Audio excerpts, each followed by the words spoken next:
예수 그리스도를 영접한 자마다 남녀, 노소, 빈부, 기천을 막론하고 가장 큰 사건이요, 가장 큰 축복이요, 가장 큰 승리요, 가장 큰 위로를 받았다라고 할 수 있습니다. 예컨대 하나님의 독생자 예수 그리스도께서 인류의 구원을 위해 십자가에서 그 몸이 깨어지고 피 흘려 돌아가셨습니다. 이로 인해 주 예수를 영접한 자마다 죄사함의 은혜를 받았습니다. 또 주 예수 그리스도를 영접한 자마다 하나님의 자녀가 되는 권세를 받았습니다. 또 주 예수를 영접한 자마다 주의 재림과 함께 생명의 부활의 은총을 받았습니다. 또 주 예수를 영접한 자마다 심판이 아닌 영원한 천국을 기업으로 받았습니다. 그래서 예수 그리스도를 영접한 자는 누구든지 가장 큰 사건을 만났고 가장 큰 축복을 받았고 가장 큰 승리를 거두었고 가장 큰 위로를 받았다라고 할 수 있습니다.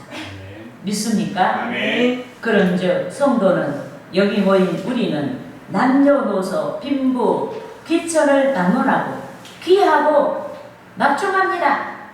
성도에 대한 하나님의 사랑, 우리에 대한 하나님의 사랑 때문에 여기 모인 우리가 귀하고 막중합니다. 아멘. 믿습니까? 아멘. 특히 성도는 또 여기에 모인 우리는 속된 기준의 평가에 앞서 주의 대속 받은 자요, 하나님의 자녀요, 하나님의 사랑하는 자녀라는 것 때문에 귀하고 막중합니다. 아멘. 믿습니까? 아멘. 그런데 귀하고 막중한 성도, 즉 여기 모인 우리는 성도의 위상에 합당한 삶을 살아야 합니다. 오늘 본문 말미에 기록된 대로 새로운 피조물의 삶으로 주께 영광을 돌리고 성도의 위상에 합당한 삶을 살아야 하는 줄 믿습니다. 본문 17절 말씀을 합독하시겠습니다. 그런즉 누구든지 그리스도 안에 있으면 새로운 피조물이라 이전 것은 지나갔으니 보라 새 것이 되었도다. 아멘. 여러분, 바울은 새로운 피조물의 삶을 살았습니다. 다메섹 도상에서 부활하신 주를 만난 체험적인 신앙의 발판과 주의 성령의 능력으로 그는 새로운 피조물의 삶을 살았습니다. 하지만 성도의 이상에 걸맞는 삶, 즉 새로운 피조물의 삶은 오늘 본문에 기록된 사도 바울의 전유물이 아닙니다. 새로운 피조물의 삶은 그 누구의 전유물도 아닙니다. 구원자 되신 주를 영접하고 주의 대속에 믿음이 분명한 모든 자들이 추구해야 하는 삶인 줄 믿습니다. 그러므로 저는 신앙의 선진 사도 바울의 삶이 성도의 삶, 여기 모인 우리의 삶이 되기를 소망하고 새로운 피조물이란 제목으로 성도 여러분과 함께 은혜를 나누고자 하는 것입니다. 할렐루야! 아멘. 따라하시겠습니다. 첫째로 첫째로 주께 대한 두려움을 갖는다. 주께 대한 두려움을 갖는다. 새로운 피조물이 된 자들의 삶은 누구든지 동일하게 나타나는 것이 있어요. 주께 대한 두려움을 갖는다. 여러분, 사도 바울은 유대교의 열심당원이었습니다. 그는 부활하신 예수께서 그를 찾아오셔서 그를 만나 주시기까지 그는 하나님을 찾지 아니했습니다. 오롯이 온전히 그는 율법의 얽매인 자였습니다. 특히 그는 기독교인들이 율법이 아닌 주의 대속으로 말미암은 구원의 이 불변한 진리를 증오했습니다. 그래서 그는 기독교인들을 박해하였고 어떻게 하면 기독교를 날선할까 공부하고 합법적으로 기독교인들을 색출하기 위해 대제사장에게 받은 공문을 가지고 비교적 많은 유대인들이 정착한 다메섹의 여러 회당으로 갈 만큼 유대교의 열렬한 열심당원이었습니다. 따라하시겠습니다. 사도행전 사도행전 9장 9장 1절에서 1절에서 2절 말씀 2절 말씀 사울이 사울이 주의 제자들에 대하여 주의 제자들에 대하여 여전히 여전히 위협과 위협과 살기가 등등하여 살기가 등등하여 대제사장에게 가서 대제사장에게 가서 다메섹 여러 회당에 가져갈 다메섹 여러 회당에 가져갈 공문을 청하니 공문을 청하니 이는 만일 만일 그 도를 따르는 사람을 만나면 그 도를 따르는 사람을 만나 남녀를 막론하고 남녀를 막론하고 결박하여 결박하여 예루살렘으로 예루살렘으로 잡아오려 하니라. 잡아오려 합니다. 여러분, 바울은 부활하신 주 예수 그리스도를 만나기 전 사울이란 이름으로 불리기도 했습니다. 그런데 그가 교회를 전멸하는 데 앞장섰습니다. 이 때문에 후일에 부활하신 주를 만난 그가 추천서 없이 복음을 전파했습니다.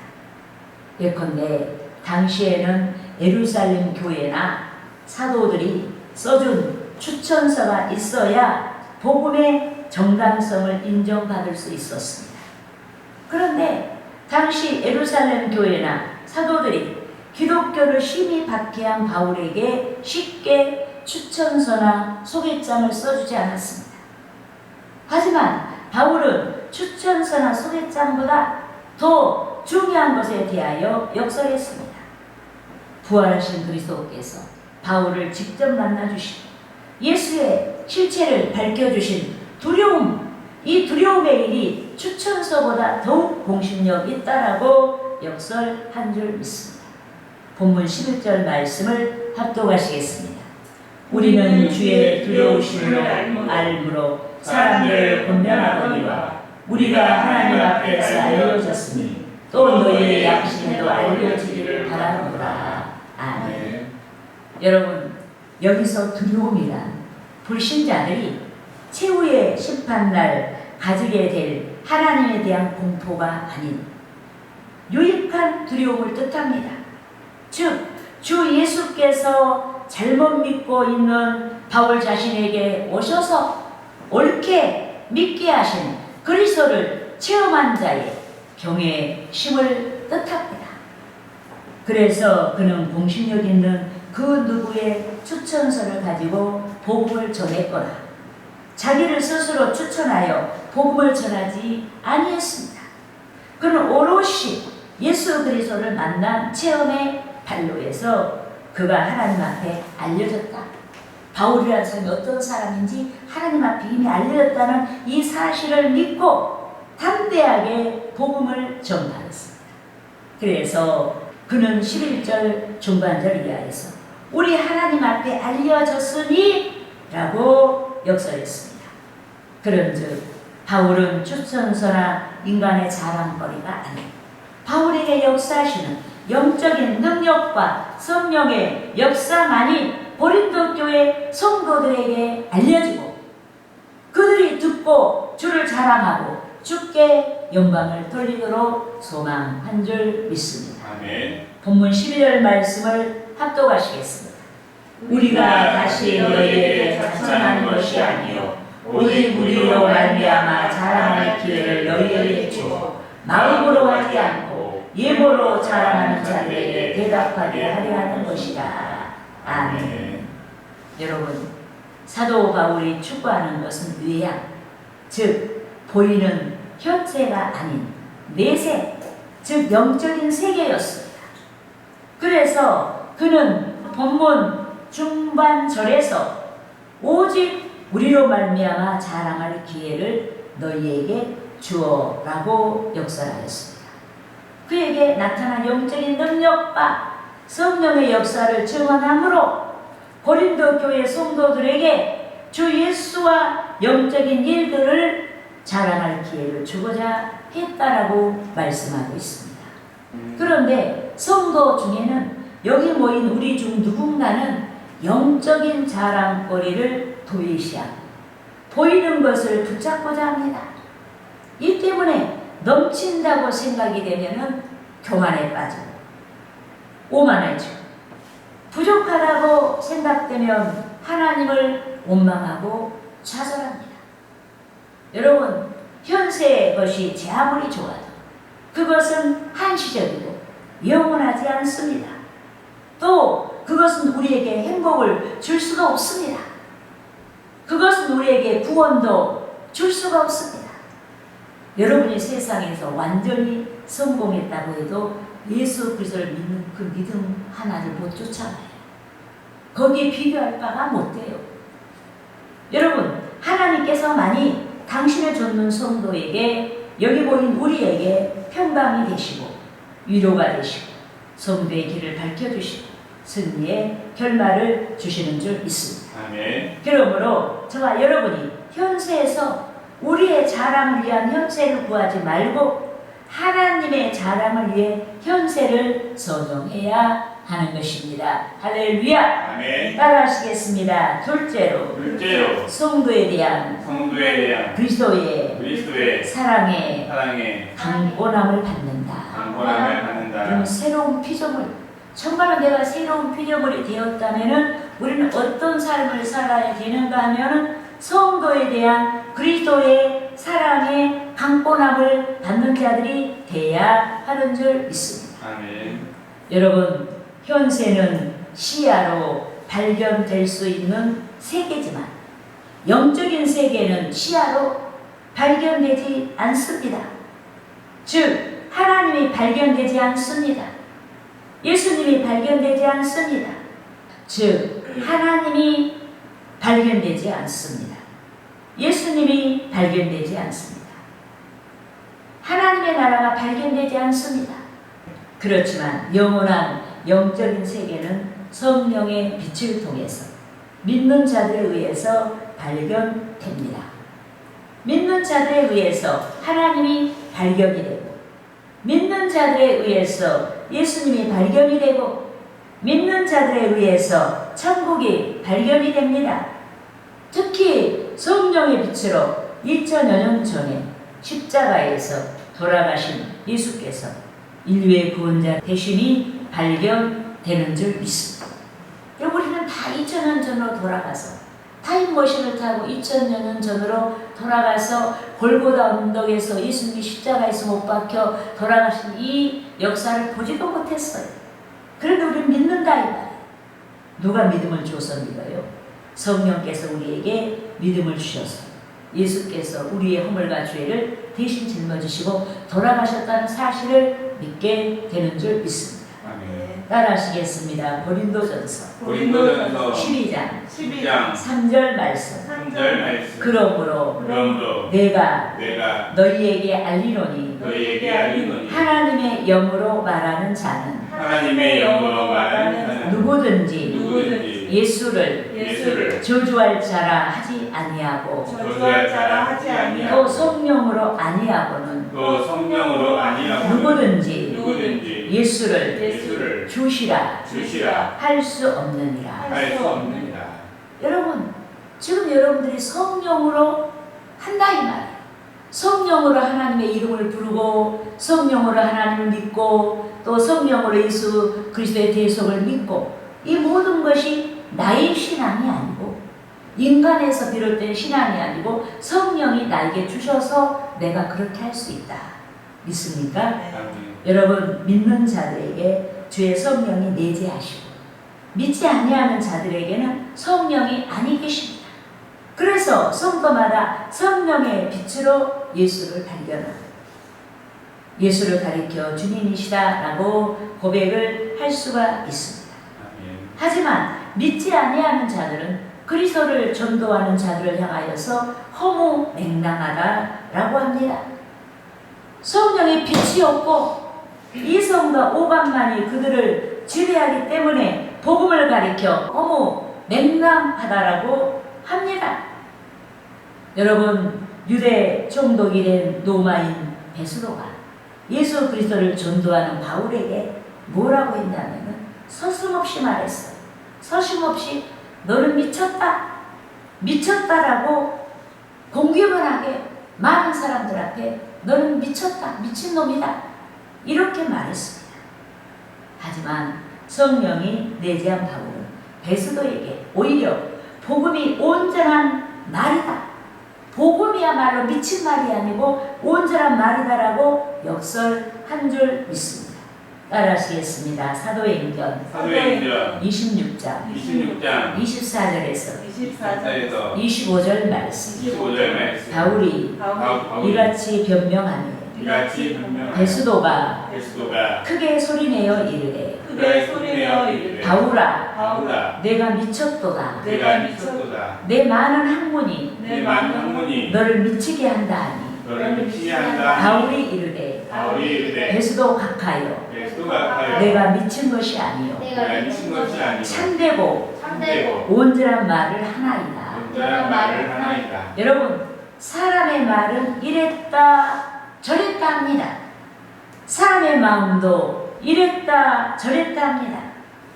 하지만 복음은 영원합니다. 또 복음이 영원하기 때문에 복음만이 온전한 말 중에 말인 줄 믿습니다. 그런즉 바울은 본문 13절에서 밝힌 것 같이 베드로와 많은 사람들에게 미쳤다라는 말을 들으며 모욕을 당했음에도 지속적으로 게으르지 않고 온전한 말씀, 즉 복음을 전파했습니다. 우리가 본문 13절 말씀을 합독하시겠습니다. 우리가 만일 미쳤어도 하나님을 위한 것이요 정신이 온전하여도 너희를 위한 것이니. 아멘. 여러분, 온전한 말, 온전한 실천은 복음의 말이요 복음의 실천입니다. 하지만 이는 인간의 능력이 아닌 성령으로만이 감당할 수 있는 능력인 줄 믿습니다. 본문 14절 말씀을 합독하시겠습니다. 그리스도의 사랑이 우리를 강권하시는도다.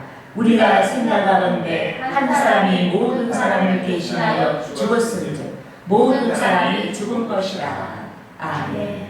여러분, 하나님의 성령께서는 예수 그리스도의 실존을 깨닫게 합니다. 인류의 구원을 위해, 우리의 구원을 위해 십자가에서 돌아가신 그리스도의 구원을 깨닫게 합니다. 이 때문에 우리에 대한 그리스도의 사랑이 또 우리에 대한 우리 주의 은혜가 우리를 강권하는 능력이 되는 줄 믿습니다. 여러분, 주님이 나 때문에 돌아가셨다는데, 내가 주를 믿음으로 말미암아 영생을 얻었다는데, 그리고 내가 주를 믿음으로 말미암아 하나님의 자녀가 되는 권세를 받았다는데, 내가 주를 믿음으로 말미암아 천국에 간다는데, 어떻게 여러분 우리가 인간적인 삶을 살 수가 있겠습니까? 여러분, 우리는 이런 복음이 우리 양심에서 우리를 강권하는 거예요.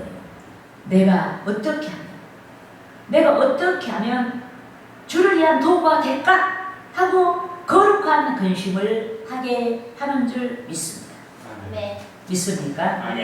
이 때문에 우리는 주님 앞에서 우리의 삶이 아닌 오히려 우리의 삶에서 그리스도를 위한 삶이 나타나게 해야 하는 줄 믿습니다. 우리는 주님 앞에서 내 삶을 살려고 하면 안 돼요. 내 삶을 통해서 주님을 드러내야 돼요. 믿습니까? 그래서 내가 소망하는 삶이 아니에요. 나를 통해서 주가 드러나실 수 있도록 주님이 원하시는 삶을 살고 주께 영광을 돌려야 된다. 믿습니까? 본문 우리가 15절 말씀을 합독하시겠습니다. 그가 모든 사람을 대신하여 죽으시는 살아있는 자들로 하여금 다시는 그들 자신을 위하여 살지 않고 오직 그들을 대신하여 죽었다가 다시 살아나신 이를 위하여 살게 하려 하니라. 아멘. 믿습니까? 여러분, 하나님께서는 믿는 자들의 출세를 위해서 이 세상에 그리스도를 보내주시지 않았습니다. 이 세상이 어떤 것과도 구별되는 가장 위대한 것들을 우리에게 주시기 위해서 예수님을 보내주셨어요. 아멘. 네, 믿습니까? 아멘. 시대적인 그 무엇을 위해 그리스도를 우리에게 보내주시지 않았습니다. 이 시대가 감당할 수 없고 온 인류가 감당할 수 없고 그리고 이 세상 끝날까지 감당할 수 없는 그 무엇, 그 신령한 것들을 주시기 위해서 예수님을 우리에게 보내주신 줄 믿습니다. 아멘. 성도가 여기 모인 우리가 오로지 거룩한 사, 즉 복음이 이끄는 사, 주의 사랑이 이끄는 신앙의 성취를 위해 그리스도를 이 세상에 또 우리에게 보내주셨습니다. 그런데 우리 중에 어떤 이는 복음의 삶이 너무 적게 와닿고 현세에 대한 욕망이 너무나 크게 와닿습니다. 이 때문에 영적인 기갈의 문제를 도외시하고 현세만을 쫓아갑니다. 그러므로 우리는 우리에 대한 그리스도의 강권하심을 따라 순종하고 믿음의 증거를 나타내야 하는 것입니다. 할렐루야. 아멘. 따라하시겠습니다. 셋째로 성령의 가르침을 받는다. 가르침을 받는다. 여러분, 우리나라 속담이 10길 물속은 알아도 한 길 사람 속은 모른다 라는 말이 있습니다. 이는 겉모습과 사람 마음이 현격한 차이가 있을 수 있다는 뜻입니다. 또 이는 겉모습이나 속된 것만으로 사람을 섣불리 판단할 수 없다는 뜻이기도 합니다. 그런데 바울이 주 예수를 육신대로 판단했습니다. 예컨대 바울은 십자가에서 처형된 예수께서 어찌 인류의 구원자가 될 수 있을까? 라고 예수 믿기 전에 예수님을 육신대로 판단했습니다.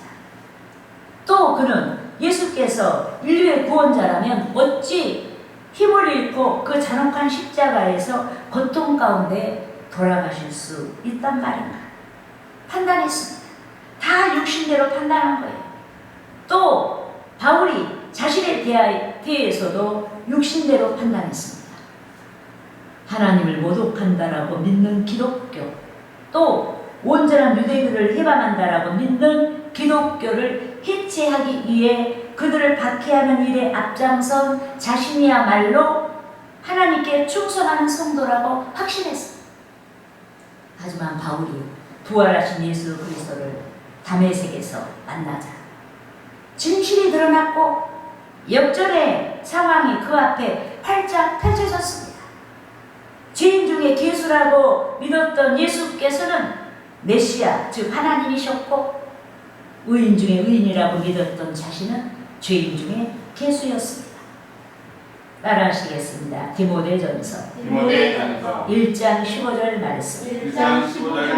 미쁘다 모든 사람이 받을 만한 이 말이요. 그리스도 예수께서 죄인을 구원하시려고 세상에 임하셨다 하였도다. 죄인 중에 내가 괴수니라. 여러분, 육체를 따라 발견된 바울은 훌륭했습니다. 육체를 따라 발견된 바울은 자랑할 것이 심히 많았습니다. 하지만 영적으로 발견된 그는 중죄인에 불과했습니다. 영적으로 발견된 그는 지옥 갈 자에 불과했습니다. 이 때문에 부활하신 주를 만난 바울이 주의 성령과 교통하고 또 성령의 가르침을 받은 바울이 본문 16절에서 어떤 사람도 육신을 따라 알지 아니하노라 라고 역설했습니다. 본문 16절 말씀을 합독하시겠습니다. 그러므로 우리가 이제부터는 어떤 사람도 육신을 따라 알지 아니하노라. 비록 우리가 그리스도도 육신을 따라 알았으나 이제부터는 그같이 알지 아니하노라. 아멘. 육신을 따라, 그러니까 인간의 이성으로, 그러니까 이성적인 논리로 그렇게 판단하지 않는다는 말이에요. 여러분, 믿음의 일은 뭘로만 판단해요? 성령으로만 판단해야 돼요. 말씀이 기준이 되고 성령으로만 판단해야 된다. 믿습니까? 여러분, 바울이 육신을 따라 발견된 그리스도를 증오했습니다. 하지만 그는 영적으로 발견된 그리스도를 심히 사랑했습니다. 목숨까지 바치면서 순교하면서 예수 그리스도를 사랑했습니다. 그런즉 우리는 일생 동안 삶의 여러 정황에서 주 안에서 아름다운 우리를 발견할 수 있어야 합니다. 우리는 진리 안에서 우리를 발견해야 돼요. 진리 안에서 아름다운 나의 모습이 마침표가 돼야 돼요. 내가 성공했으니까 아름답고, 실패했으니까 아름답지 않고, 내가 돈이 많으니까 아름답고, 돈이 없으니까 아름답지 않고, 이런 세속적인 기준이 아니란 말이에요. 예, 믿습니까? 아멘. 주 안에서, 진리 안에서 내가 지금 고통을 받고 내가 나는 여전히 하나님 말씀을 순종하고, 이런 부분에서 우리는 아름다움을 발견할 수 있어야 된다. 모든 관계에서 주 안에서, 진리 안에서 우리의 아름다운 모습을 발견할 수 있어야 합니다. 범사에 주 안에서 우리의 아름다운 모습이 발견돼야 됩니다. 아, 내가 복 받을 때 막 하나님이 나와 함께 하신 것 같고, 내가 지금 역경 중에 있으니까 하나님은 나를 미워하시는 것 같고, 이런 마음이면 어떻게 주 안에서 내가 아름답게 발견된 우리의 모습이라고 볼 수가 있어요. 여러분, 우리의 마음이 요동치는 것이지 하나님은 어제나 오늘이나 영원토록 변하지 아니하고 같은 마음으로 우리를 사랑하셔요. 예, 믿습니까? 아멘. 그래서 우리는 고통과 고난 중에도 주 안에서, 진리 안에서 우리의 아름다운 모습을 발견할 수 있어야 하는 것입니다. 할렐루야! 아멘.